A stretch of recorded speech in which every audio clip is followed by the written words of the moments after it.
بسم اللہ الرحمن الرحیم واعتصموا بحبل اللہ جميعا ولا تفرقوا واذكروا نعمة الله عليكم إذ كنتم أعداء فألف بين قلوبكم فأصبحتم بنعمته إخوانا وكنتم على شفا حفرة من النار فأنقذكم منها كذلك يبين الله لكم آياته لعلكم تهتدون وَلْتَكُن مِّنكُمْ أُمَّةٌ يَدْعُونَ إِلَى الْخَيْرِ وَيَأْمُرُونَ بِالْمَعْرُوفِ وَيَنْهَوْنَ عَنِ الْمُنكَرِ وَأُولَئِكَ هُمُ الْمُفْلِحُونَ وَلَا تَكُونُوا كَالَّذِينَ تَفَرَّقُوا وَاخْتَلَفُوا مِن بعد ما جاءهم البينات وأولئك لهم عذاب عظيم يوم تبيض وجوه وتسود وجوه فأما الذين اسودت وجوههم أكفرتم بعد إيمانكم فذوقوا العذاب بما كنتم تكفرون وأما الذين ابيضت وجوههم ففي رحمة الله هم فيها خالدون صدق الله العظيم واعتصموا بحبل اللہ جميعا ولا تفرقوا سارے لوگ سب کے سب مل کر اللہ کی رسی کو پکڑ لو، آپس میں تفرقہ مت ڈالو، یاد کرو اللہ کی نعمتیں جو تم پر اللہ نے کی ہے جب تم آپس میں ایک دوسرے کا دشمن تھے، پھر اللہ نے تمہارے دلوں کے درمیان محبت ڈالی، فَأَصْبَحُوا بِنِعْمَتِهِ إِخْوَانًا، پھر اس محبت اور اس نعمت کی برکت سے آپس میں تم سب بھائی بھائی ہو گئے۔ وَكُنْتُمْ عَلَى شَفَا حُفْرَةٍ مِّنَ النَّارِ فَأَنْقَذَكُم مِّنْهَا، اور جبکہ تم بالکل آگ کے کنارے کھڑے تھے اللہ نے تم کو بچایا۔ اسی طرح اللہ تمہارے لیے آیات نشانیاں کو واضح اور کھول کھول کر کے بیان کرتا ہے تاکہ ہدایت پالو۔ وَلْتَكُن مِّنكُمْ أُمَّةٌ يَدْعُونَ إِلَى الْخَيْرِ، اور تم میں سے ایک ایسی جماعت ہونی چاہیے جو خیر کی دعوت دے، جو امر بالمعروف اور نہی عن المنکر کا کام کرے۔ وَأُولَئِكَ هُمُ الْمُفْلِحُونَ، اور یہی لوگ ہیں کامیاب لوگ ہیں۔ وَلَا تَكُونُوا كَالَّذِينَ تَفَرَّقُوا، اور مت تم ان لوگوں کی طرح فرقہ بندی، آپس میں لڑائی، تفرقہ اور اختلاف مت کرو جبکہ نشانیاں آ چکی ہے۔ اگر ایسا کرو گے تو پھر اللہ فرما رہا اولئک لہم عذاب عظیم، ایسے لوگوں کے لیے بڑا عذاب ہے۔ یوم تبیض وجوہ وتسود وجوہ، ایک وہ دن ایسا دن ہے جہاں تمہارے چہرے سفید ہوں گے کچھ، اور کچھ لوگوں کے چہرے کالے سیاہ ہوں گے۔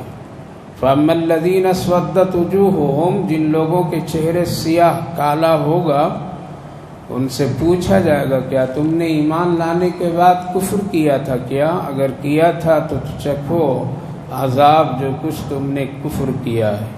وَأَمَّا الَّذِينَ ابْيَضَّتْ وُجُوهُهُمْ فَفِي رَحْمَةِ اللَّهِ، اور جن کے چہرے خوبصورت سفید چمکدار ہوں گے وہ اللہ کی رحمت میں ہوں گے اور ہمیشہ ہمیشہ وہ جنت میں ہوں گے۔ بھائیو اور بزرگوں، گزشتہ مجلس میں ایک آیت کریمہ پر روشنی ڈالی گئی تھی اور وہ بہت اہم آیت تھی، جس میں یہ بتایا گیا تھا اور جس کا حاصل اور خلاصہ یہ تھا کہ اللہ کی طرف سے یہ مطالبہ ہے ہمارے اور آپ سے کہ ہمیشہ اللہ ہی سے ڈرنا چاہیے، اور جب وہ اس دنیا سے جانا اور جانا بالکل طے ہے تو ایمان کی حالت ہی میں واپس ہونا چاہیے۔ یعنی اللہ کا یہ کہنا ہے تمہاری موت آئے تو تم مومن مسلمان بن کر کے مرو، کافر بن کر کے مت مرو، یہ اللہ کو پسند نہیں ہے۔ اس لیے ہمیشہ آدمی کو اپنے ایمان کی فکر برابر کرتے رہنا چاہیے۔ اس لیے دنیا میں کامیابی دنیا کی چیزوں سے تھوڑی دیر کے لیے حاصل ہوتی ہے، آدمی کچھ نہ کچھ دنیا کی ساز و سامان سے راحت اور سکون پا لیتا ہے، لیکن آخرت میں ایمان کے بغیر کوئی سکون نہیں، ایمان کے بغیر کوئی آرام نہیں، ایمان کے بارے میں وہاں کی کوئی بھی نعمت حاصل نہیں۔ اسی لیے اللہ رب العالمین کی طرف سے یہ گویا کہ ایک فرمان ہے کہ تمہارا آنا میرے پاس اس حال میں ہو کہ تم ایمان کی حالت میں آؤ۔ یعنی جس طرح ہم نے تم کو دنیا میں بالکل پاک صاف کر کے بھیجا تھا، تم پر نہ کوئی شرک کا الزام، نہ تم پر کوئی بدعت کا الزام، نہ تم پر کوئی گناہ کبیرہ اور صغیرہ کا الزام، اور نہ تم پر کوئی تہمت، نہ کسی کا لینا نہ دینا، کتنا صاف ستھرا کر کے بھیجا تھا۔ تم جب واپس میرے پاس آنا تو ایسے ہی آنا، یعنی پاک صاف ہو کر کے آنا، تمہارے نام اعمال میں شرک نہ ہو، تمہارے نام اعمال میں بدعتیں نہ ہو، تمہارے نام اعمال میں شریعت کے خلاف کوئی عمل نہ ہو، تیرے نام اعمال میں کسی کا حق نہ ہو، تیرے نام اعمال میں تہمت، حسد، بغض، عداوت، یہ سارے گناہ نہ ہو، تمہارے نام اعمال میں زنا، بدکاری، حرام کاری یہ سب نہ ہو، بالکل پاک صاف ہو کر کے آنا۔ تو میرے بھائیو بزرگوں، آدمی کو ہمیشہ اپنے ایمان کی فکر کرتے رہنا چاہیے۔ اس وقت جو آیت کریمہ کی تلاوت کیا ہوں، اللہ نے کچھ خاص باتیں آخرت کے سلسلے میں اور دنیا کی کامیابی کے سلسلے میں ارشاد فرمایا اگر تم دنیا میں کامیابی چاہتے ہو ایمان اور مومن بن کر کے، تو پھر ایک کام کرو کہ تم آپس میں اللہ کی رسی کو مضبوطی سے سب لوگ پکڑ لو۔ علماء کرام فرماتے ہیں، محدثین مفسرین، کہ یہاں بحبل اللہ سے کیا مراد ہے؟ کیا آسمان سے کوئی رسی لٹک رہی ہے کہ ہم لوگ اس کو پکڑ لیں گے؟ کیا کوئی رسی چھوٹ جاتی ہے جو چلی جاتی ہے، یا کوئی آتی ہے جس کو ہم دیکھ کر کے سب لوگ مل کر کے؟ ایک مثال ہے رسی کی، لیکن رسی سے یہاں مراد تمام علماء کا اتفاق ہے کہ وہ ہے قرآن۔ کیا ہے؟ یعنی سب کے سب لوگ قرآن کو مضبوطی سے اپنی زندگی میں داخل کر لو، اس کو پکڑ لو، عبادات میں، ایمان میں، معاملات میں، معاشرات میں، ہر ایک عمل میں پیش ہو، کیا ہو تو قرآن، کہیں بھی ہو تو قرآن میں اللہ نے کیا حکم دیا ہے۔ اگر اس کو مضبوطی سے آدمی اور مضبوطی سے اس قرآن کو اپنی زندگی میں انفرادی، اجتماعی، کسی بھی حال میں داخل کر لے تو اللہ رب العالمین فرماتے ہیں تم اس دنیا میں کامیاب ہو۔ اور اگر تم اس قرآن کو یعنی اس رسی کو تم نے چھوڑ دیا تو آپس میں تم لڑتے جھگڑتے رہو گے، تفرقہ ہوتا رہے گا، آپس میں ہمیشہ تمہاری طاقت بکھری ہوئی ہوگی۔ اس لیے اللہ فرمایا بحبل اللہ جمیعا ولا تفرقوا۔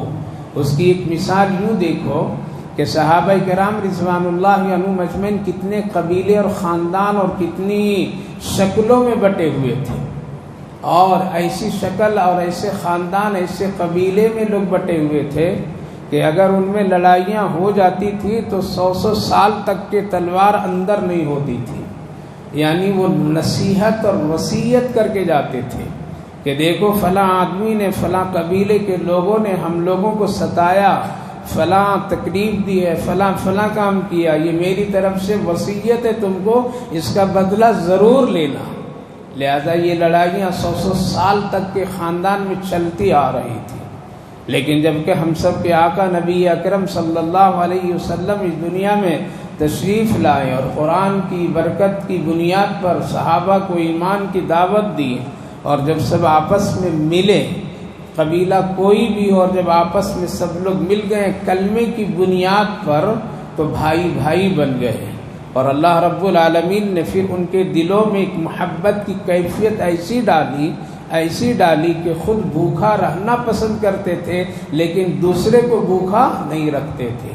یہ ہے اللہ کی طرف سے خاص نعمت. لہذا اللہ فرمایا اللہ کی رسی کو مضبوط سے پکڑ لو، آپس میں تفرقہ نہیں ڈالو، فرقہ بندی مت کرو، فرقوں میں مت بٹو، یہ تمہارے لیے بڑی کمزوری ہوگی. دشمن تم پر حملہ کر جائے گا، تم اس کے نشانے میں آ جاؤ گے، تمہاری زمین پر کوئی حیثیت نہیں ہوگی، تم تسبیح کے دانے کے ٹوٹنے کی طرح بکھر جاؤ گے، تم ہوا میں ریزہ اور ریت کی طرح تمہارا کوئی شمار نہیں ہوگا. اس لیے آپس میں مت لڑو، فرقہ بندی مت کرو، ایک کلمہ لا الہ الا اللہ محمد الرسول اللہ پر جمع ہو جاؤ سب کے سب.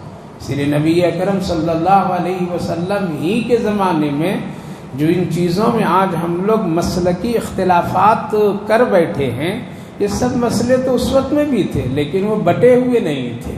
رفع یدین اس وقت میں بھی تھا، امام کے پیچھے سورہ فاتحہ اس وقت بھی لوگ پڑھ رہے تھے، اس وقت میں بھی لوگ وہی مسئلے تھے سب کے سامنے. لیکن وہ لوگ کبھی اس کو اپنی زندگی اور اپنی شان یا اپنی جماعت یا اپنے قبیلے کے لیے کوئی چیز تقسیم نہیں کی، بلکہ ہر ایک کو اپنی اپنی حیثیت سے اور اپنے اپنے اعمال میں سب پکے اور بہت ہی مجاہد قسم کے لوگ تھے. وہ لوگ جانتے تھے کہ اگر اس میں ہم اختلاف کریں گے تو ہماری ہوا نکل جائے گی، ہماری طاقت ختم ہو جائے گی، دشمن غالب ہو جائے گا. اس لیے ہمیشہ کبھی کبھی توڑنے کی جب کوششیں کی جاتی تھی تو اللہ اکبر وہ لوگ کبھی ٹوٹتے نہیں تھے. کہا جاتا ہے کہ جس موقع پر میں قرآن کریم میں سورہ توبہ میں 3 صحابہ کا ذکر آیا ہے، اور اس موقع پر میں ایک صحابی کے سلسلے میں اللہ کے حکم سے اللہ کے رسول نے کہا تھا ان سے تھوڑے دنوں کے لیے سلام کلام بند رکھو، سلام کلام ان سے بند رکھو. اس لیے قوت طاقت استطاعت کے باوجود بھی یہ جہاد میں شریک نہیں ہوئے تھے. یہودیوں کی طرح منافقوں کی طرح انہوں نے بہانہ بنا کر کے رہ گئے تھے. اللہ ناراض ہوا تھا، اللہ نے حکم دیا وعلى الثلاثة الذين خلفوا حتى اذا ضاقت عليهم الارض بما رحبت. 11ویں جز میں اس کی پوری تفصیل ہے. لہذا یہودیوں کو یہ خبر ہوئی کہ ان کو بائیکاٹ کر دیا گیا مدینے سے. یہودیوں نے وہاں سے ایک بہت بڑے قاصد کو بھیجا، جاؤ ان کو کہو کہ اگر ہمارے ساتھ جڑ جائیں، ہمارے پاس آ جائیں، ہماری جماعت میں شامل ہو جائیں، ہم ان کو بادشاہت، ان کو ملک، ان کو بہت عزتوں سے نوازیں گے، دولت ان کے لیے میں راہ کھول دوں، آ جائیے. اس لیے کہ وہ تنگی میں کیوں ہے. جب مدینے کے لوگوں نے ان کو بائیکاٹ کیا ہے تو ہماری زمین ان کے لیے، ہمارا ملک ان کے لیے کھلا ہوا ہے، آ جائیں، ہم عزتیں دیں گے. اللہ اکبر. وہ کیسے تھے؟ کہنے لگے ٹھوکر مارے، کہنے لگے کہ کچھ بھی ہو جائے، میری روح یہیں یا ٹکڑے ٹکڑے ہو جاؤں، پھر بھی ہم تمہارے ملک میں قدم کبھی بھی نہیں رکھ سکتے. وہ جانتے تھے کہ یہ تفرقہ ہوگا، آپس میں اختلاف کی کیفیت ہوگی. میرے بھائی بزرگوں، تو جن مسائل میں آج ہم لوگ فرقہ بندی کر کے ہیں، وہ سارے مسائل تو اس وقت تھے لیکن صحابہ لڑتے نہیں تھے، اس میں ایک دوسرے سے پیار و محبت سے اس عبادت کو کرتے تھے. آج ہم لوگوں نے چھوٹی چھوٹی چیزوں میں اتنا فرقہ بندی کر دیے ہیں، اس قدر اختلاف کو ہوا دے دیے ہیں، اس قدر ہم لوگ اس کی اہمیت دے دیے ہیں جس کی کوئی آخرت میں حیثیت اور حقیقت نہیں ہے. یعنی مرنے کے بعد میں بھی اس کے بارے میں کوئی سوالات نہیں ہیں. اس لیے فرقہ بندی سے بچنا چاہیے. مسلکی اختلاف کو اپنی جگہ رکھ کر کے کلمہ لا الہ الا اللہ کی بنیاد پر آج اتفاق اور اتحاد کرنا نہایت ہی ضروری ہے. جس طرح سے بھوکے انسان کو کھانا اور پانی ضروری ہے، اسی طرح اس وقت مسلمانوں کے لیے اتحاد اور اتفاق بہت ضروری ہے. اگر نہیں اتحاد اتفاق کریں گے تو پھر وہ حالات، وہ تاریخی اور وہ ساری چیزیں آج ہمارے اور آپ کے سامنے ہے۔ اسی لیے اللہ رب العالمین نے ارشاد فرمایا جب تم میری رسی کو مضبوطی سے یعنی قرآن کو تھام لو گے تو پھر ہم تجھے دو نعمتیں عطا کریں گے۔ ایک تو تیرے دلوں میں جو خلش، جو دشمنی، جو حسد، وہ سب نکال کر کے ہم تیرے دل میں محبت آپس کی ڈال دیں گے۔ یاد رکھیے یہ محبت بہت بڑی نعمت ہے اور یہ اللہ کی طرف سے ملتی ہے کسی کو۔ یہ فراڈ محبت کی بات نہیں کرتا ہوں، یہ چائے اور کھانے پینے اور عشق اور معشوقی کی محبت کی بات نہیں کرتا ہوں۔ وہ محبت جو قدرتی طور پر میں ماں کے دل میں، باپ کے دل میں، بھائی بہن کے دلوں میں، رشتہ داری کی محبت، بڑے چھوٹے کی ادب و احترام کی محبت، یہ محبت۔ لہذا اللہ تعالیٰ پھر ایسے حالات میں محبت ڈال دیتا ہے، اپنی نعمتوں کا خاص دشمنی کو نکال کر کے ان کے دل میں محبت کی کیفیت ڈال دیتا ہے۔ اور محبت ایک ایسی چیز ہوتی ہے، اللہ خود فرمائے اگر تم زمین بھر کر کے بھی میری نعمت کی محبت خریدنا چاہو تو نہیں تجھے کہیں ملے گی جب تک کہ میں نہیں تیرے دل میں ڈالوں۔ اس لیے میرے بھائی بزرگوں، تفرقہ سے، اختلافات سے بچیے، اپنے مساجد کو بچائیے، اپنے محلے والوں کو بچائیے، بھائی بھائی بن کر کے رہیے۔ اسی لیے ایک ہی راستہ ہے، ایک وہ ہے لا الہ الا اللہ محمد الرسول اللہ۔ اتنا ہی کام کیجئے جس میں کوئی اختلاف نہیں ہے، آپ ایمان میں پکے ہو جائیے، کوئی اختلاف نہیں۔ شرک مت کیجئے، اس میں کوئی اختلاف نہیں ہے۔ آپ رسول اللہ صلی اللہ علیہ وسلم کی سنت کے خلاف بدعت کو مت پیدا کیجئے، اس میں کوئی اختلاف نہیں ہے۔ آپ 5 وقت کی نماز پابندی سے پڑھیے، یہ مسئلہ باہر رہنے دیجئے۔ رفع یدین کا آپ اس کو مت چھیڑیے، جو کر رہا ہے کرنے دیجئے۔ آپ اس کے اعمال وہ جانیں گے نماز ہوگی یا نہیں ہوگی، ہم فتویٰ دینے والے نہیں ہیں۔ اس لیے مسجدوں میں اس کو بڑھاوا نہیں دینا چاہیے، بلکہ ہر ایک عبادت کرنے والے کے لیے ضروری ہے کہ جو بھی عبادت کرے وہ دیکھے کہ یہ میرے آقا کی سنت ہے یا نہیں ہے۔ اگر آقا کی سنت ہے تو آپ کیجیے، اگر رسول اللہ صلی اللہ علیہ وسلم کھلے بدن کپڑے اتار کر کے نماز پڑھیں آپ پڑھیے، یہ سنت ہے۔ لیکن اگر نبی اکرم صلی اللہ علیہ وسلم سر سے لے کر کے پاؤں تک کے کپڑا ڈھک کر کے نماز پڑھے ہیں تو یہ سنت ہے۔ اب اگر اس کے خلاف آپ کر رہے ہیں تو آپ گویا کہ نبی کی سنت کے خلاف اور شکل کے خلاف آپ نماز اور عبادت کر رہے ہیں۔ اس لیے ہر ایک عبادت میں آپ رسول اللہ کو دیکھیے۔ ہم یہ نہیں کہتے حضرت امام ابو حنیفہ علیہ الرحمہ کے فتوے کو دیکھیے، امام مالک، امام شافعی علیہ الرحمہ کے فتوے کو دیکھیے، یا آپ کسی عالم اور کسی مفتی کے طرف جائیے۔ آپ عبادت کر رہے ہیں، نبی کی نماز طریقہ تو نبی کی نماز دیکھیے۔ اللہ کے رسول صلی اللہ علیہ وسلم نے ارشاد فرمایا میرے طریقے پر تم نماز پڑھو۔ پوری زندگی اٹھا کر کے دیکھیں گے رسول اللہ صلی اللہ علیہ وسلم کی تو کھلے ہوئے سر کبھی بھی آپ نے نماز نہیں پڑھا، صرف اور صرف احرام کی حالت میں پڑھا ہے بس۔ جتنے لوگ بھی وہ تعویل کر لیں، کتنے کہتے ہیں ہو جاتی ہے، ایسے ہو جاتی ہے، ویسے ہو جاتی ہے۔ ارے بھائی اگر کپڑا نہیں تو ننگا پڑا ہوگا تب بھی نماز ہو جاتی ہے۔ کہنے کا مطلب یہ ہے کہ سنت تلاش کیجیے، اس میں برکت ہے، اس میں رحمت ہے، اس میں محبوبیت ہے، اس میں مقبولیت ہے۔ لہذا عبادت کرنے والا، حج کرنے والا، زکوٰۃ دینے والا، اس کے لیے قرآن ہے، اس کے لیے حدیث ہے، اس کے لیے اللہ کے رسول صلی اللہ علیہ وسلم کی پاکیزہ زندگی ہے، کوئی اختلاف نہیں، کوئی جھگڑا نہیں۔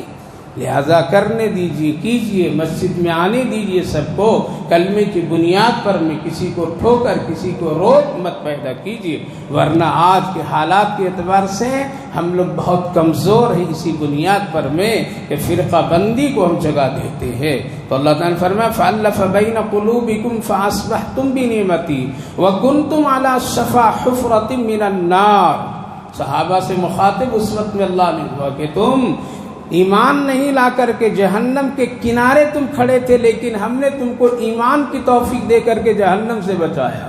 یہ کم بڑی نعمت ہے اللہ کی طرف سے، یہ کم بڑی دولت ہے اللہ کی طرف سے۔ لہذا ایمان کا مل جانا یہ بہت بڑی نعمت ہے۔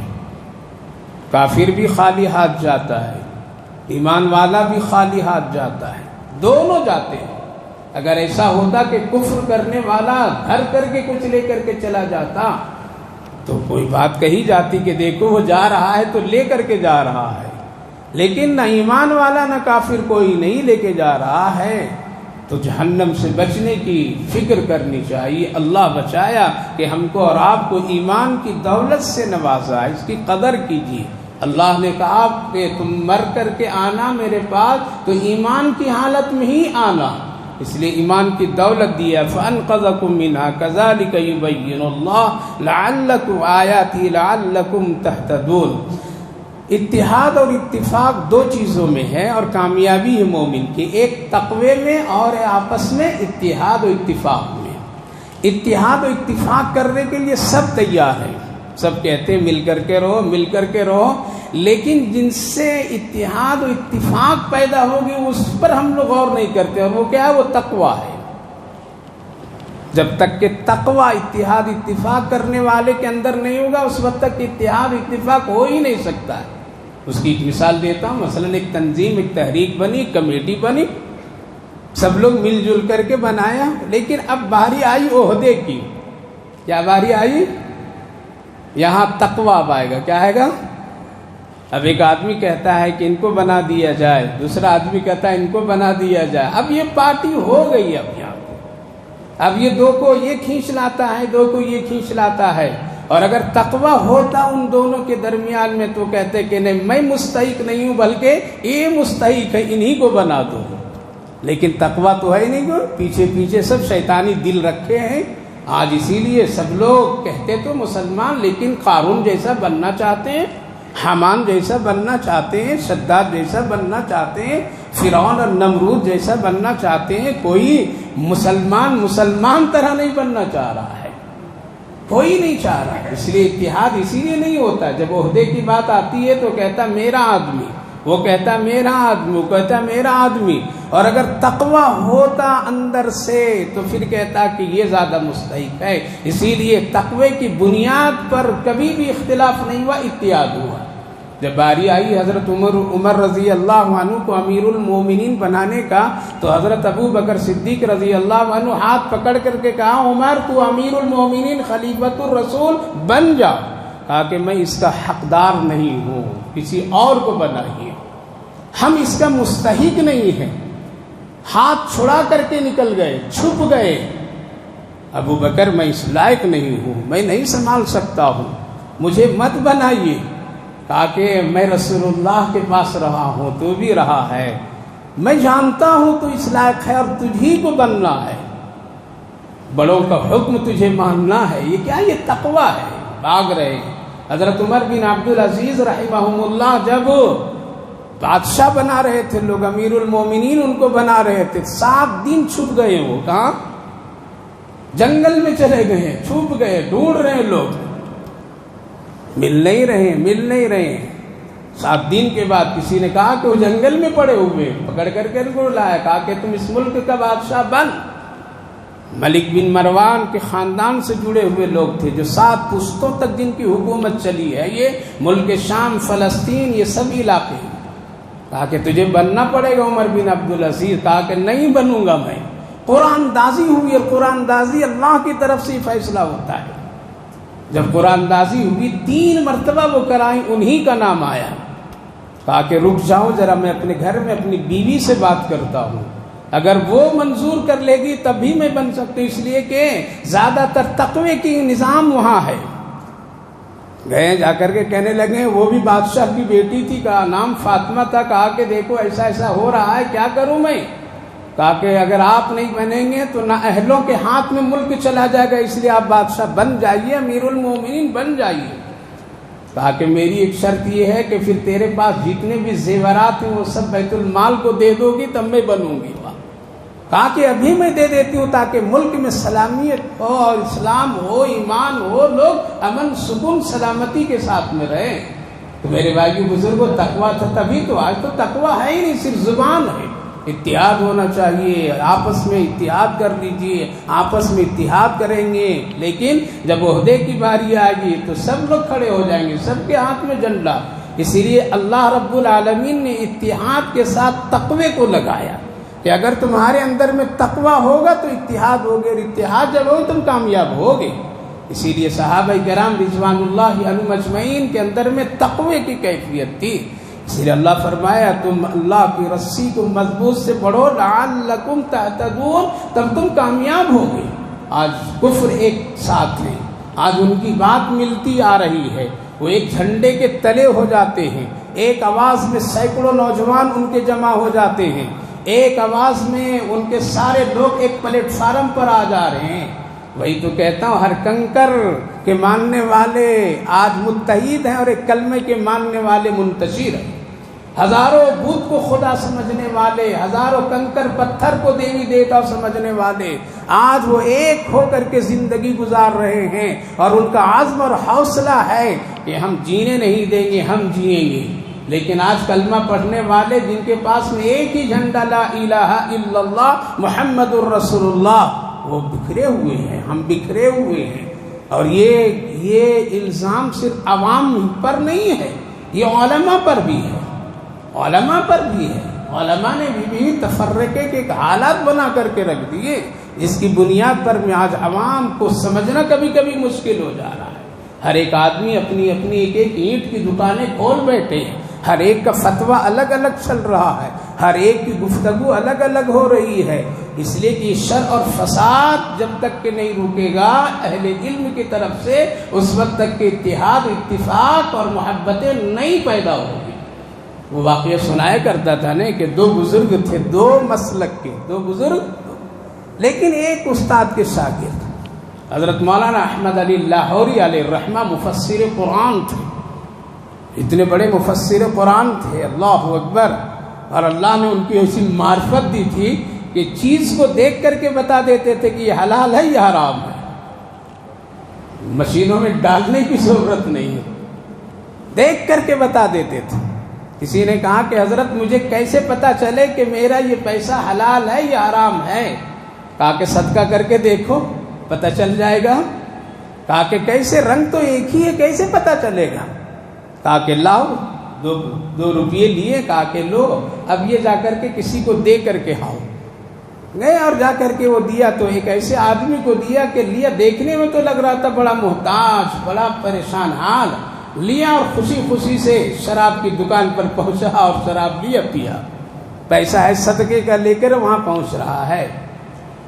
کہا کہ اب یہ پیسہ لو، اور یہ پیسہ لیا اور جا کر کے دیا تو ایسا ایک ضرورت مند وہ دیکھنے میں ہے، دیا ان کو، وہ شکر ادا کیا کہ میرے گھر میں کئی دن سے روٹی نہیں پکی ہے، آج تم نے مجھے 1 روپیہ دیا ہے تو آٹا لے کر کے جاؤں گا اور اپنے گھر میں روٹی پکا کے اپنے بچوں کو کھلاؤں گا۔ حضرت کے پاس آیا، ایسا ہوا، کہا کہ وہ حرام کا پیسہ تھا وہاں چلا گیا۔ کہاں گیا؟ شراب کی دکان میں چلا گیا۔ حلال کا تھا یہاں چلا گیا۔ یہ ہے اس کی پہچان، یہ اس کی پہچان۔ جتنا فضول خرچی کریں گے سمجھ لیجئے یہ پیسہ آپ کا گڑبڑ کا ہے، جتنا آپ صحیح خرچ کریں گے آپ سمجھ لیجئے یہی میری مقدر اور یہی میرا حق تھا جو ہم نے خرچ کیا ہے۔ اس لیے میرے بھائی بزرگوں، ہمیشہ اس کی پہچان ہے۔ غلط جگہ پر خرچ ہو رہی ہے آپ کی دولت، فتویٰ لے لیجیے اپنے دل سے کہ یہ غلط تھا، غلط جگہ پہ چلی جا رہی ہے۔ اچھی دولت، حلال جگہ پر لگ رہی، سمجھ جائیے کہ ہماری دولت یہی مقدر میں اللہ نے لکھا تھا وہ حلال ہے۔ تو بہت بڑے عالم دین تھے وہ، ان کا ایک شاگرد تھا جو وہ بھی بڑے عالم دین بنے، لیکن وہ مسلک کے اعتبار سے دوسرے مسلک میں چلے گئے۔ ان کو زیادہ اختلاف نہیں، صرف اتنے اختلاف تھے کہ وہ نماز رفع یدین کر کے پڑھتے تھے، اور رفع یدین کا مسلک ہے حضرت امام شافعی، امام مالک، احمد بن حنبل، یہ سب کرتے، لہذا اتنا ہی فرق اور کچھ بھی نہیں۔ ایک مرتبہ ملاقات کی جب بات چیت ہوئی تو حضرت نے خط لکھا شاگرد ہو کر کے حضرت کے پاس کہ حضرت ظہر کی نماز میں آپ کی مسجد میں ہم آ رہے ہیں اور نماز آپ ہی کے یہاں پڑھوں گا اور ملاقات کے لیے آ رہا ہوں، اور میرے ساتھ اتنے لوگ بھی ہوں گے۔ حضرت نے کہا کہ ٹھیک ہے، آ جاؤ، جواب ملا آ جاؤ۔ حضرت نے کہا بھائی میرے بڑے شاگرد آ رہے ہیں، ان کے ساتھ ان کے مریدین بھی آ رہے ہیں، بہت ملک کے بہترین عالم دین ہے۔ ان کے شاگرد، لیکن ایک مسئلہ ہے، وہ رفع یدین کرتے ہیں. کیا کرتے ہیں؟ اس لیے ایسا کرو ان کے احترام میں ہم لوگ بھی رفع یدین آج کریں گے ظہر میں، تاکہ ہمارے یہاں ان کو سکون سے عبادت کرنا نصیب ہو جائے. سارے لوگ مان لیں، کوئی بھی اختلاف نہیں کیا کہ یہ جنت اور جہنم کا مسئلہ یہ نہیں ہے. جو چیزیں جنت اور جہنم کا مسئلہ اس کے بارے میں تو کوئی چرچے نہیں آج لوگ کر رہے ہیں. آج کر رہے ہیں تو یہ کر رہے ہیں جس کا کوئی حاصل نہیں ہے. وہ کہنے لگے کہ بھائی ہم حضرت کے یہاں جا رہے ہیں اور سب لوگ وہاں کے لوگ رفع یدین نہیں کرتے، ان کی مسجد میں جا کے تم ہاتھ اٹھاؤ گے تو وہاں والے لوگوں کی نماز میں خلل ہوگی. اس لیے ایک دن ہم لوگ نماز بغیر رفع یدین کے پڑھیں گے ان کے ساتھ میں، تاکہ ان کو کسی طرح تکلیف نہیں ہوگی. کیا مسلمان تھے چلے گئے، اب ایسے نہیں ملیں گے. اب تو کہتے ہیں کہ یہ دوسرے مسلک کا ہے، اس سے نکاح نہیں پڑھیں گے. اور پڑھا دو تو چھپ کر کے پھر پڑھاتے ہیں. اتنے بگڑی ہوئی قوم مسلمان ہوتی چلی جا رہی ہے. وہ آ گئے ظہر کی نماز میں، سب لوگ شامل. ادھر والے جتنے ہیں، مسجد والے، محلے والے، وہ سب حضرت کی بات پر میں آج کیا کر رہے ہیں؟ امام صاحب تو اعلان تو نہیں کیا نا، وہ رفع یدین سب شروع کر رہے ہیں. وہ سب جو رفع یدین زندگی میں کرنے والے تھے چپ چپ ہاتھ باندھے ہوئے، نماز ہو گئی مکمل. واہ، جو رفع یدین زندگی میں نہیں کرتے تھے وہ آج کر رہے ہیں، اور جو کرتے تھے وہ آج ہاتھ باندھے ہوئے. سلام پھیرے دوسرے کو تو بالکل حیرت سے لوگ دیکھ رہے ہیں، یہ کیا ہو گیا؟ حضرت نے پوچھا بھائی یہ کیا ہوا؟ کہا کہ حضرت میں آ رہا تھا، اسی وقت اپنے شاگردوں کو اور اپنے مریدین کو میں نے بتا دیا کہ اپنے بڑے حضرت کے یہاں جا رہے ہیں، وہ رفع یدین نہیں کرتے، اس لیے ہم لوگ بھی نہیں کریں گے. کہا کہ رے بھائی تیرے احترام میں، تیرے آدمی کے احترام میں ہم پورے محلے والوں کو کہا کہ ہم لوگ نہیں کریں گے تاکہ ان کو میری مسجد میں بے سکونی کی عبادت نہ ہو. ایسے لوگ تھے، دل کتنا پاک تھا. اب تو سب لوگ یہ کہتے ہیں ہمارا امام ٹھیک ہے، تیرا امام ٹھیک نہیں، ہمارا پیر ٹھیک ہے، تیرا پیر ٹھیک نہیں ہے. یہ تو مرنے کے بعد چلے گا، کپڑے پتے کھلیں گے وہاں پر میں. اس لیے میرے بھائیو بزرگوں، اختلاف نہ کرو، جھگڑے مت کرو، بٹو مت، ایک ساتھ رہیے، ایک ساتھ رہیے. آج قوم بٹ گئی ہے. اس لیے اب لوٹ کر کے پھر آئیے صحابہ کی زندگی کی طرف، نبی کی سنت کی طرف، قرآن کی سنت کی طرف. مسجد میں کوئی اختلاف نہ ہونے دیجیے، کوئی کسی کو طنز مت کیجیے، کوئی کسی کے مسلک کو مت چھیڑیے، کوئی کسی کی نماز کو خراب دینے کے فتویٰ مت دیجیے. مل جل کر کے رہیے، محبت سے رہیے، ایک دوسرے کو خوشی اور غم میں ساتھ ہو جائیے. یہی چیزیں کام آئیں آخرت میں. ورنہ دشمن اس وقت میں ہماری ہر ایک کمزوری سے وہ واقف ہے، ہر ایک کمزوری سے واقف ہے. اس لیے کہتے ہیں کہ یہ پکے سچے مسلمان نہیں ہے تو ہندو سے مسلمان ہوئے ہیں، تبھی تو ان کی آج بھی شرک کی عادت پڑی ہوئی ہے، تبھی تو یہ مردوں کو بھی خدا سمجھ رہے ہیں. اور لوگ سمجھ بیٹھ رہے ہیں، مردوں کو خدا سمجھ بیٹھے ہیں آج لوگ. آج اس کی بھی پوجا پاٹ کر رہے ہیں، اس کی بھی چکر کاٹ رہے ہیں، اس کی پیسے پہ ہزاروں لاکھوں کروڑوں لوگ خرچ کر رہے ہیں. تو یہ موقع کس نے دیا؟ یہ موقع ہم لوگوں نے فراہم کیا ہے. اس لیے توحید والا مسلمان بنیے، سنت والا مسلمان بنیے، صدیق عمر عثمان علی والا بنیے، ائمہ اولیاء بزرگان دین کے نقش قدم پر چلنے والے بنیے. تبھی اسی میں اتفاق ہوگا. تو تقویٰ اگر ہے تو اتفاق ہے، اگر تقویٰ نہیں ہے تو اتفاق کبھی بھی نہیں ہوگا. ایک عہدے پر بیٹھ جائے گا تو دوسرا کنارے کرنے کے لیے کوشش کرے گا، اتحاد ہوگی نہیں. اور اگر تقویٰ ہوگا تو پھر ہر ایک آدمی اس کو اپنا بادشاہ، امیر المومنین، اپنا سب کچھ سمجھ کر کے اس کے پیچھے چلتا رہے گا. اتحاد ہوتی رہے گی اور آپس میں لوگ ملیں گے. وَلْتَكُن مِّنكُمْ أُمَّةٌ يَدْعُونَ إِلَى الْخَيْرِ، تم بہترین امت ہو، ایک کام کرتے رہنا. اور وہ کام کیا ہے کہ تم میں سے سب لوگ نہیں بلکہ تھوڑے لوگ، بعض لوگ، چنے لوگ کیا کرنا؟ دعوت کے کام کرتے رہنا. امر بالمعروف اور نہی عن المنکر. دعوت دو چیز، ایک ہے دعوت علی الاسلام، یہ اعلیٰ درجہ ہے، یعنی کسی غیر کو اسلام اور ایمان کی دعوت دینا. یہ ہے نبیوں کی دعوت. کیا ہونا؟ اسی لیے اللہ کے رسول اور اس سے پہلے انبیاء علیہ الصلوۃ والسلام تو دعوت کا سب سے اعلیٰ درجہ کیا؟ دعوت علی الاسلام، دعوت علی الایمان۔ یہ کام ہم لوگ نہیں کر سکتے اس وقت۔ ہوتا ہے حالات زمانے بدلتے ہیں تو آدمی ابھی نہیں کر سکتا ہے کھل کر کے۔ دعوت علی الاسلام کے لیے رکاوٹیں ہوگی تو قرآن کریم میں مفسرین نے فرمایا دوسری ایک دعوت الی الخیر کیا ہے؟ یعنی ایک مسلمان کو خیر کی دعوت دیتے رہے، بھلائی کی دعوت دیتے رہے، اچھائی کی دعوت دیتے رہے، یہ کام میں کوئی رکاوٹ نہیں۔ اور یہ کہاں سے شروع کرے؟ اپنے گھر سے شروع کرے، اپنے گھر سے شروع کرے، اپنی ذات سے شروع کرے، اپنی اولاد سے شروع کرے۔ اس لیے آقا کریم صلی اللہ علیہ وسلم نے فرمایا جب تیرا بچہ کیا ہو جائے 7 سال کا ہو جائے تو روک ٹوک شروع کر دو۔ اگر نماز نہیں پڑھتا ہے تو روک ٹوک پوچھنا سوال کرنا شروع کر دو، یہاں سے دعوت الی الخیر۔ 10 سال کا ہو جائے اگر پڑھ نہیں رہا ہے تو ایک ڈنڈا بھی گھر میں لٹکا کر کے رکھو، ٹھکائی کرو دھیرے دھیرے، تاکہ 10 سال میں یہ پکا نمازی بن جائے۔ 10 سال کے اندر میں اس کے اندر نماز اور اللہ کی پہچان پوری آ جائے۔ اب تو 40 45 60 سال کے نوجوان بھی نماز کی خبر نہیں ہے، کیوں؟ دعوت الی الخیر گھر سے نہیں ہوا ہے۔ تو دعوت علی الاسلام، دعوت علی الایمان کے پوزیشن میں آج ہندوستانی مسلمان نہیں ہیں۔ اس لیے نہیں ہے کہ ایک تو ہم لوگ اتنے ٹوٹے ہوئے بھی ہیں اور اتنے بدعمال بھی ہیں، اسلام سے ہم خود دور ہے۔ ایک آدمی آتا ہے اسلام سمجھ کر کے، اسلام اور ایمان لانے کے لیے، دیکھتا ہے یہ بھی قبر کا چکر کاٹ رہا ہے تو ہم بھی تو چکر کاٹ رہے تھے، یہ بھی تو جھوٹ بول رہا ہے یار، جھوٹ اسلام میں نہیں ہے، پتہ چلا کہ صحیح مسلمان نہیں ہے۔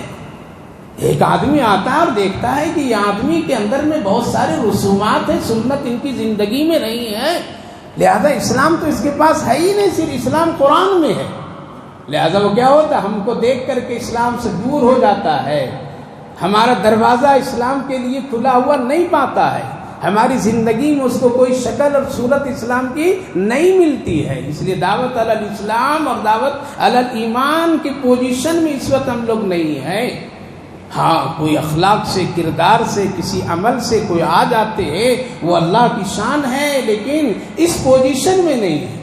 آج جتنے بھی دعوت کی تحریکات چل رہے ہیں وہ دعوت الی الخیر ہے، کیا ہے؟ یعنی بھولا ہوا سبق یاد دلایا جاتا ہے۔ تم مسلمان ہو نماز نہیں پڑھتے ہو نماز پڑھو، تم مسلمان ہو تم پاک نہیں رہتے پاک رہا کرو، تم مسلمان ہو ماں باپ کی خدمت کیا، تم مسلمان ہو بیوی کے حق اور حقوق ادا کرو، تم مسلمان ہو تمہیں مرنا ہے، مرنے کے بعد اللہ کے پاس حساب دینا ہے، یہ سب خیر کی دعوت۔ تم مسلمان ہو تمہارے لیے یہ کام ضروری ہے، یہ سنت ہے، یہ سنت کے خلاف ہے، یہ دعوت الی خیر ہے۔ لہذا یہ جتنی بھی دعوتیں چل رہی تحریکات ہے یہ دعوت الی الخیر ہے، دعوت الی الاسلام الی الاسلام نہیں۔ اسلام کی پوزیشن میں اس وقت ہم لوگ عملی اعتبار سے نہیں ہیں۔ دلی میں ایک بڑے تاجر کا بیٹا اسلام کو قبول کیا، چہرے ماشاءاللہ اسلام والا بنایا، نبیوں رسولوں علماء والا بنایا، ایک پکا سچا مومن، تہجد گزار، حالانکہ اپنے گھر میں رہ رہا، بھی اس کی پوری فیملی غیر مسلم ہے، باپ بھی اسلام میں نہیں، کوئی بھی نہیں ہے، لیکن اپنے گھر ہی میں ہے، لیکن وہ بہت ہی پکے سچے سے دل سے قبول کر کے ہر ایک عمل کو کرتا ہے، رات میں تہجد بھی پڑھتا ہے، بڑا تاجر ہے۔ جب تاجر مسلمان سب ملے ہوں اور ملتے تھے تو بڑی خوشی ہوتی تھی۔ ایک دن اس کے والد سے لوگ کہنے لگے کیا اچھا ہوتا کہ آپ بھی اپنے بیٹے کی طرح مسلمان ہو جاتے تو بڑی خوشی ہوتی۔ تو غیر مسلم تاجر نے کہا کہ کیا اچھا ہوتا تم میرے بیٹے کی طرح مسلمان ہو جاتے، تم میرے بیٹے کی طرح مسلمان ہو جاؤ، تم کو تو نہیں دیکھتا ہم اپنے بیٹے کی طرح اسلام، تمہارے اندر نہیں دیکھتا ہوں، تمہارے اندر نہیں۔ رمضان آئے گا تو کمپنی میں کام کرنے والے یہ سافٹ انجینئر فلاں کمپنی میں ایک لیٹر دیں گے کہ ہم کو جمعہ کی نماز پڑھنے کے لیے چھٹی دیجیے، تو کمپنی والے ریجیکٹ کر دیتا ہے، نہیں دوں گا، کہتا ہے کہ نہیں میرا رمضان ہے، یہ ہے وہ ہے۔ پوچھتا ہے کہ کیا جمعہ صرف رمضان میں فرض ہے یا 12 مہینہ فرض ہے؟ تجھے میں 11 مہینہ جمعہ پڑھتے نہیں دیکھا تو آج کیوں دوں گا؟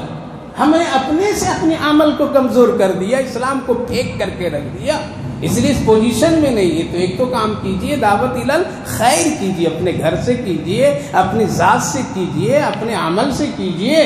تو لہذا جتنی بھی یہ دعوتیں اس وقت چل رہی ہے، چاہے دعوت و تبلیغ کے لائن سے ہو یا کسی بھی جماعت سے ہو، یہ سب دعوت خیر ہے، یعنی جو چیز ہم کو کرنا تھا ہم اس سے غافل ہیں، کچھ ایسا طبقہ نکل کر کے ہم کو یاد دلا رہا ہے بھائی یہ کام کرو، اس لیے اس کی بھی قدر کرنی چاہیے۔ علماء مفسرین لکھتے ہیں دعوت خیر میں سب سے اعلیٰ جو کام ہے وہ ہے قرآن پڑھانا۔ کیا ہے؟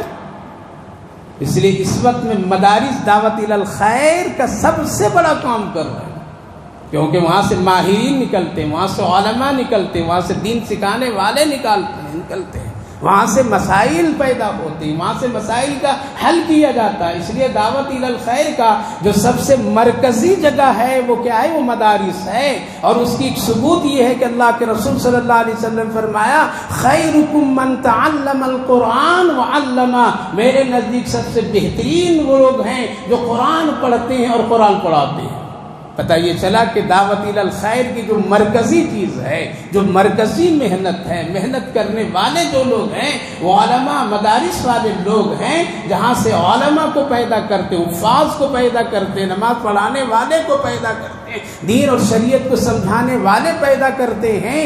لہذا اس کی بڑی اہمیت ہے، اور الحمدللہ ہمارے ملک میں جتنے مدرسے ہیں اتنے مدرسے دوسرے ملک میں نہیں ہیں، اس لیے اس کی قدر کرنی چاہیے۔ وَلْتَكُمْ مِنْكُمْ، تفرقہ مت ڈالو۔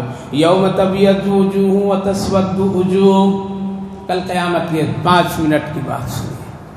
کل قیامت کے دن سب لوگ کھڑے ہوں گے میدان محشر میں، قبر سے نکل کر ایمان ہے نا، یا اگر مگر ہے، نکلنا ہے، کیا ہے؟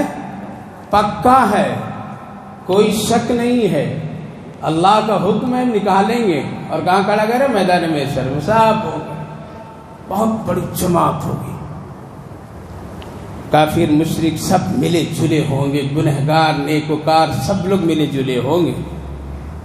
اللہ فرمایا کہ اس کی پہچان ہم کیسے کروائیں گے؟ چہرے سے۔ کس سے؟ چہرے سے۔ یوم تبیض وجوہ وتسود وجوہ، تم کل میدان محشر میں دیکھو گے کہ بہت سارے چہرے بہت سیاہ اور کالے ہوں گے، اور بہت سارے چہرے ایسے دیکھو گے کہ چمک ان میں، نور اس میں، جن میں نور اور چمک کی ہوگی۔ اللہ فرمائے گا ادھر آ جاؤ، کدھر آ جاؤ؟ دائیں طرف آ جاؤ۔ یہ کون ہوں گے؟ علماء مفسرین فرمائے کفر اور ایمان سے اللہ پہلے فرق کرے گا۔ جس کا چہرے پر ایمان کا نور ہوگا، اور وہ ہوگا جس کا خاتمہ ایمان پر ہوا ہوگا، اس کا چہرہ بھی کل میدان محشر میں چمکتا ہوا نظر آئے گا، تو یہ ایک مومن کہلائے گا، یہ مسلمان کہلائے گا، ایمان والا کہلائے گا۔ تو ایمان کی نور کی ایک چمک چہرے پر ہوگی، اور جس کے پاس ایمان نہیں ہوگا، چاہے وہ اپنی زندگی میں مسلمان مسلمان مسلمان کا نعرہ لگا رکھا ہوگا، لیکن ایمان پر اس کی موت نہیں ہوگی، تو کل اس کا چہرہ بالکل سیاہ ہوگا۔ فرق ہو گیا؟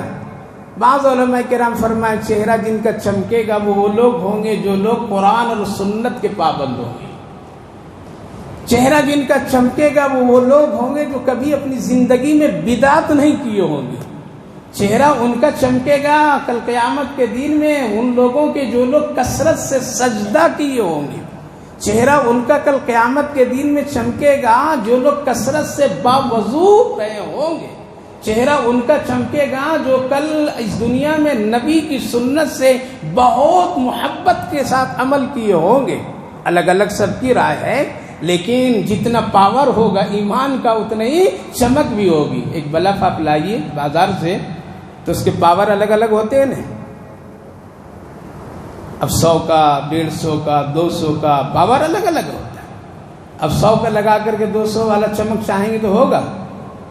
اب بازو والے میں کہیں گے کہ نہیں بھائی اس کا چمک رہا بلب ہے، دیکھیے کتنی روشنی، ہمارا اتنی کیوں روشنی نہیں ہے، تو جواب کیا ملے گا؟ یہ 200 والا ہے، 1300 والا ہے، اس لیے اس میں اتنا پاور نہیں۔ لہذا ایمان جتنا کمزور ہوگا، عمل جتنا کمزور ہوگا، سنت کے خلاف زندگی جتنی کمزور ہوگی، اتنا ہی یہ چمک بھی کم ہوگی۔ ایک چمک تو ایمان کی ہوگی دھندلا دھندلا، لیکن اگر اس میں سنت، اس میں رسول اللہ کی محبت، اس میں درود، اس میں وضو، اس میں نماز، اس میں فلاں فلاں، تو پھر اس کے پاور بڑھ جائیں گے اور چہرے کی چمک میں عجیب کشش ہوگی۔ دنیا میں چہرہ چمکانا ہے، کیا کریں گے؟ ہاں، عورت کو چمکانا ہے تو کیا کرے گی؟ مرد بھی ذرا اب آج کل ماشاءاللہ بیوٹی پارلر میں مرد بھی اب جانے لگے ہیں، وہ بھی پینٹ ٹو ڈب کروانے لگے۔ تو گویا کہ اگر چہرہ یہاں چمکانا ہے تو کیا کریں گے؟ کچھ یہاں پہ پالش ولیش کریں گے، داڑھی صاف کریں گے، پاؤڈر لگائیں گے، کریم لگائیں گے، بیوٹی پارلر میں جائیں گے، ذرا میرے ہینڈسم بنا دو، سب کچھ ہو جائے گا، عورت بھی چمکے گی، مرد بھی چمکے گا، سب ہو جائے گا۔ لیکن یہ چمک زیادہ دیر رہتی نہیں ہے، یہ چمک زیادہ دیر نہیں رہتی، یہ زینت ہے۔ کیا ہے؟ یہ زینت ہے، یہ قدرتی نہیں ہے، قدرتی ہمیشہ یکساں رہے گا۔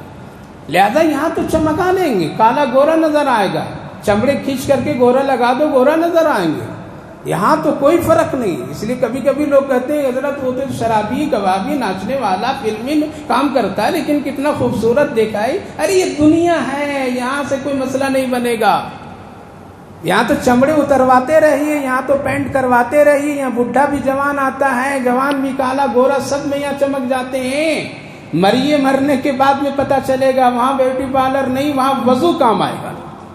اس لیے ایک حدیث پاک میں نبی اکرم صلی اللہ علیہ وسلم نے ارشاد فرمایا، وضو کے اعضاء چمکیں گے، جو جو حصہ نماز میں خوب استعمال ہوتا ہے وہ چمکے گا۔ ہتھیلی چمکے گی، یہ بازو چمکے گا، یہ پیشانی چمکے گی، پاؤں چمکے گا، انگلیاں چمکے گی جو بار بار ہے، اس سے ایک نور نکلے گی، اور جب میدان محشر اندھیرا ہوگا اور یہ سارے نور کی چمک سے جب اللہ بلائے گا آ جاؤ، اور تیرا بھی حساب ہوگا، حساب کے بعد جب پلسرات کی طرف، تو ذرا رشتہ دار والے لوگ ہوں گے، روشنی میں دیکھ کر کے کہیں گے بھائی ذرا مجھے بھی ساتھ لے چلو۔ قرآن کریم اٹھائیے، 28ویں جز میں سورہ تحریم میں اللہ فرماتا ہے، اس روشنی کو دیکھ کر کے رشتہ دار آئیں گے، روشنی کو دیکھ کر کے دوسرے لوگ بھاگ کر کے آئیں گے، جو ہی قریب روشنی کے آئیں گے ایک قدرتی دیوار ان کے سامنے کھڑی ہو جائے گی، اور یہ کہا جائے گا تیرا حق نہیں ہے، ایمان کی روشنی میں تم جنت الفردوس کی طرف جا سکتے۔ میرے بھائی بزرگوں، اس لیے ہمیشہ اپنا چہرہ وضو سے چمکائیے، نماز سے چمکائیے، سجدوں سے چمکائیے، سنت سے چمکائیے، یہ پہچان ہوگی وہاں پر، یہ پہچان ہوگی۔ اس لیے جتنی آپ کی زندگی سنت سے گزرے گی، جتنی آپ کی زندگی نمازوں سے وابستہ ہو کر کے گزرے گی، جتنی آپ کی زندگی میں رسول اللہ کی محبت ہوگی، دین کی محبت ہوگی، نماز کی محبت ہوگی، وہی ہوگی۔ اسی لیے قبر بھی کہتی ہے میں ایک اندھیرا کوٹری ہوں، روشنی لے کر کے آنا۔ کیا ہے روشنی؟ نماز۔ میں تنہائی کا گھر ہوں، ذرا ایک ساتھی کو لے کر کے آنا۔ کیا ہے ساتھی؟ قرآن۔ قرآن پڑھیے، ساتھی بنے گا۔ یہاں میں ویران ہوں، کوئی بستر نہیں ہے، ذرا تم اپنے ساتھ میں ذرا سونے بیٹھنے اڑنے کا کام لے کر کے، ساز و سامان لے کر کے آنا۔ کیا ہے وہ؟ صدقہ خیرات ہے، سچائی ہے، یہ سب لے کر کے آنا، تمہارے لیے میں جنت بن جاؤں گی، ورنہ اگر نماز نہیں تو اندھیری اندھیری قبر ہوگی۔ اس لیے میرے بھائیو بزرگوں، کل قیامت کے دن اپنے چہرے کی پہچان، علامت اگر چاہتے ہیں کہ ہمارے چہرے پر نور نورانی ہو تو پھر کیا کیجئے؟ نماز پڑھیے، وضو کیجئے، سنت پر عمل کیجئے، کثرت سے رسول اللہ صلی اللہ علیہ وسلم پر درود پڑھیے، تو اللہ فرماتا ہے بہت سارے چہرے چمکیں گے، بہت سارے چہرے کالے ہوں گے۔ اس کا چمک حسن سے، دنیا کی خوبصورتی سے نہیں، بلکہ ان سب کا تعلق اس سے ہے، عمل سے ہے۔ عمل جتنا اچھا، ایمان میں جتنا پاور، تقوی، اتنا ہی چہرے کے اندر میں چمک کی کیفیت ہوگی۔ تو اللہ فرمایا فذوقوا العذاب، جن کے چہرے کالے ہوں گے تو لوگ دیکھ کر کے پوچھیں گے تم تو بڑا خوبصورت تھے دنیا میں، یہاں ایسا کیوں ہو گیا؟ کیا تم کفر کر لیا تھا؟ کیا اللہ کے ساتھ شرک کر لیا تھا؟ کیا تم ایمان کے بعد میں دوسرا مذہب قبول کر لیا تھا؟ کیا لوگ پوچھیں گے، رشتہ دار لوگ پوچھیں گے، جاننے والے پوچھیں گے، تو منہ ہلائے گا کہ، تو اللہ فرمائے فذوقوا العذاب بما کنتم تکفرون، چکھو پھر عذاب یہاں پر۔ اور جن کے چہرے خوبصورت ہوں گے وہ اللہ کی رحمت میں ہوں گے، رحمت سے یہاں مراد جنت میں ہوں گے، ہمیشہ ہمیشہ ہوں گے، وہ کبھی بھی وہاں سے باہر نہیں ہوں گے۔ خلاصہ یہ ان تمام آیت مبارکہ کا میرے بھائیو بزرگوں، آج دنیا پریشان ہے اور مسلمان پریشان ہے۔ اس کی وجہ یہی ہے کہ ہماری زندگی سے تقوی نکل گیا ہے۔ صرف ہم زبانی اور تحریری اتحاد کہتے ہیں، جب تک کہ تقوی نہیں آ جائے اس وقت تک کہ امت میں اتحاد نہیں ہو سکتی ہے۔ اسی لیے مل کر کے رہیے، مسلکوں میں مت بٹیے، مسلکوں کو مت چھیڑیے۔ ایک کلمے کے پلیٹ فارم پر، ایک کلمے کے سامیانے کے نیچے سب آ جائیے، بھائی بھائی بن جائیے۔ مارنے والا نہیں پوچھتا ہے تو دیوبندی ہے یا جماعتی ہے، جماعت اسلامی ہے یا تو اہل حدیث ہے، تیرا پیر کون ہے، تیرا امام کون ہے، نہیں پوچھتا ہے، بلکہ وہ یہی جانتا ہے یہ مسلمان محمد الرسول اللہ کا نام لینے والا ہے۔ اس لیے کلمے کی بنیاد پر متحد ہو جاؤ جوانوں، بزرگوں، عزیزوں، بچوں۔ دوسری بات میرے بھائیو بزرگوں، مرنا ہے تو مرو ایمان کی حالت میں، کفر کی حالت میں نہیں۔ اور پھر وہاں پر جانے کے بعد کوئی روشنی پاور ہاؤس سے نہیں ملے گی، بلکہ ایمان کی روشنی اندھیرے میں کام آئے گی۔ اس لیے اپنے چہرے کو اپنے آپ کے لیے، اپنے لیے حسن و نماز اور وضو سے بنائیے۔